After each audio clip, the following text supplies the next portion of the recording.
Thanks for joining me in my next video. Please subscribe if you haven't already.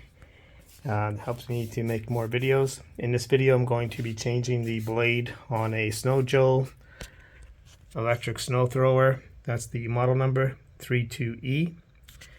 And so what happened was I was snow blowing the stairs and accidentally hit the railing, which snapped the blade. So here's the blade where it snapped. So these things are good, except they're plastic, so if you hit anything, you're most likely going to break it. So here's a new one, replacement. I got it under warranty. I just told them it was broken, and they had sent me another one. So I'm going to replace this blade. Let's see what's involved in doing this. So there's a bunch of screws here. They're Phillips. I'm going to start by taking these screws off over here, and do that on this side and do that on the other side. Okay, so with those 5 screws removed, just I had to get something underneath here to pry it off. This piece of plastic. That's going to expose these 2 screws over here, and we're going to remove those as well. Okay, so with those 2 screws removed, just lift this up, and let's do the same on the other side.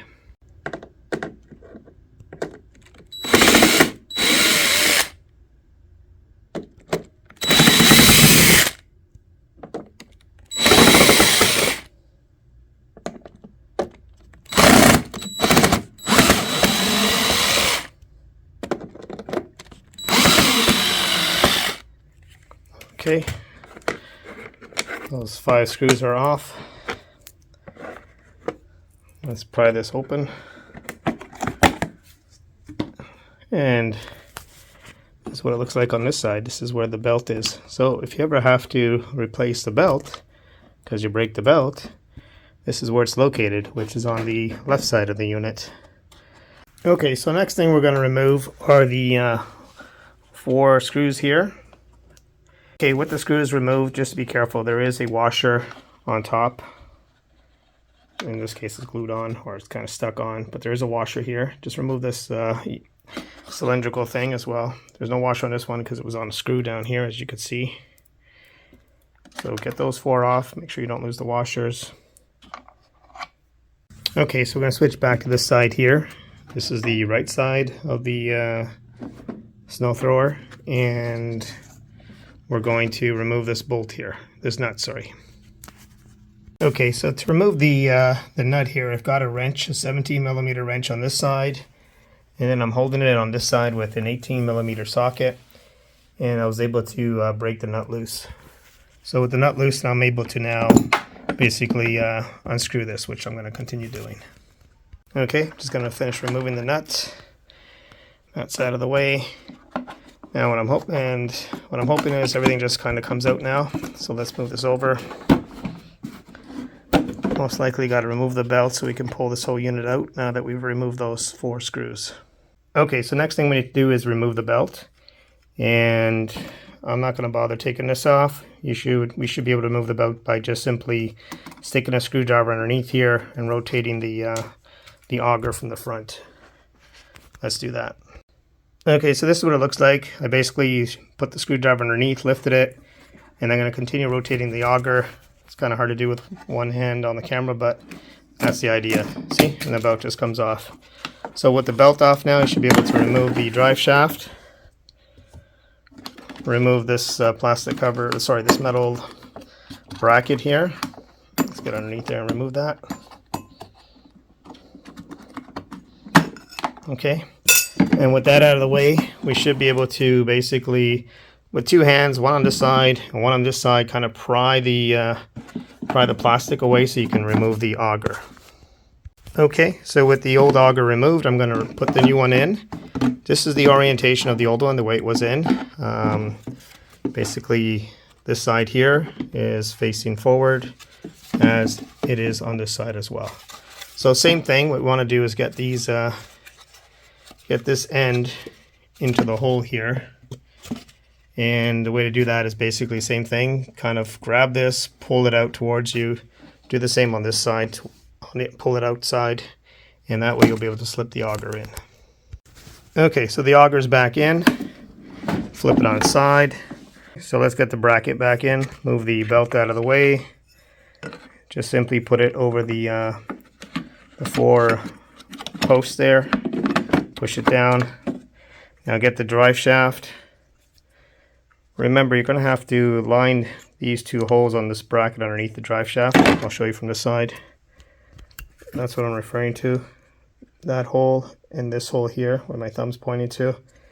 That has to align with these 2 holes, because that's where we're going to put those 2 screws that we removed earlier, which are these smaller ones here.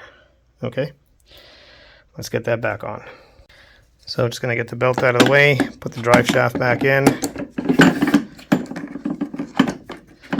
Remember, I want to line up those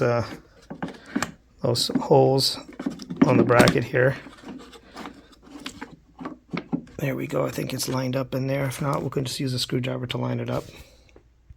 Okay, so I got those 2 screws back in. Actually, in hindsight, since I've been doing this for the first time, there was no need to actually remove those screws because the bracket will come off anyways, together with the drive shaft. So don't waste your time taking those screws off. Learn from my mistake and just leave them on so you don't have to worry about putting them back on afterwards. Okay, so that's back on. So let's now get the belt back in. Make sure we get it over the grooves on the wheel. So we're just going to push it, kind of like rotate it as I kind of press it down. And I'm going to rotate it from the drive shaft, sorry, from the auger. And like I said, just hold it down, rotate it, and eventually it'll just go into place. Okay, that was quite simple if you got the technique to getting that belt back on. So let's proceed to put these sleeves back on.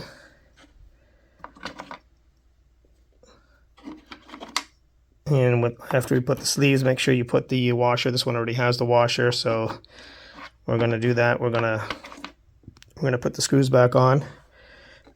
Make sure you put the washer where the washer is missing.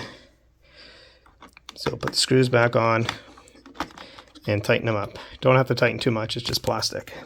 Okay, so with the 4 screws back on, we're going to put the nuts back on the other side. So we're going to hold this with the 18mm socket while we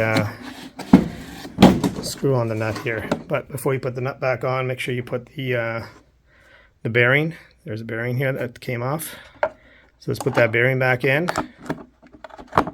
And now with the bearings in, you can put the nut back on. There was no washer, but there is a top and a bottom for this nut. That's the bottom.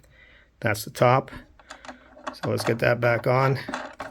That's the 17. So we're going to tighten this up with a wrench. Hold it on the other side with an 18 socket. Okay, so with the nut tightened up, I'm going to put this back on that I took off earlier. Honestly, I'm not sure if it's on. Goes this way. I think it goes on that way there. And these are the 2 screws for it. So we're just going to put those 2 screws back in, tighten them up, and then we'll proceed to put the cover back on. Okay, so I put that back on, tighten the 2 screws, and now we're going to put the cover back on here, which is just snap that in, put the 5 screws back on, and do that on the other side. Okay, well, thanks for watching. Please subscribe, and hopefully this helped you if you do have a Snow Joe 325E snow thrower in assisting you in getting the auger replaced. Please subscribe. Thank you.